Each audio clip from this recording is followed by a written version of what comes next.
ବର୍ତ୍ତମାନ ଯାହା ସୂଚନା ମିଳୁଛି 12 ତାରିଖରେ ଘୂର୍ଣ୍ଣିବଳୟ, 15 ତାରିଖ ଯାଏଁ ବର୍ଷା। ତେବେ ସୂଚନା ଅନୁସାରେ ମୌସୁମୀ ନିମ୍ନଚାପ ରେଖା ପ୍ରଭାବରେ ରାଜ୍ୟରେ କାଁ ଭାଁ ବର୍ଷା ହୋଇଛି। ଆଜି ବାଲେଶ୍ୱର, ଭଦ୍ରକ, ଯାଜପୁର, କେନ୍ଦ୍ରାପଡ଼ା, କଟକ, ଜଗତସିଂହପୁର, ପୁରୀ, ଖୋର୍ଦ୍ଧା, ନୟାଗଡ଼, ଗଞ୍ଜାମ, ଗଜପତି, ମୟୂରଭଞ୍ଜ, କେନ୍ଦୁଝର ଓ ସୁନ୍ଦରଗଡ଼ ଜିଲ୍ଲାରେ କେତେକ ସ୍ଥାନରେ ବିଜୁଳି ଘଡ଼ଘଡ଼ି ସହ ବର୍ଷା ହେବାର ସମ୍ଭାବନା ରହିଥିବାରୁ ୟେଲୋ ୱାର୍ଣ୍ଣିଂ ଜାରି ହୋଇଛି।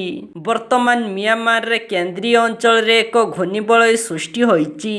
ଆସନ୍ତା 2 ଦିନ ମଧ୍ୟରେ ଏହା ବାଂଲାଦେଶ ଉପକୂଳ ଓ ପାର୍ଶ୍ୱବର୍ତ୍ତୀ ଉତ୍ତର ପଶ୍ଚିମ ବଙ୍ଗୋପସାଗର ଆଡ଼େ ମୁହାଁଇବ ବୋଲି ଭୁବନେଶ୍ୱର ପାଣିପାଗ ବିଜ୍ଞାନ କେନ୍ଦ୍ର ପକ୍ଷରୁ ପୂର୍ବାନୁମାନ କରାଯାଇଛି।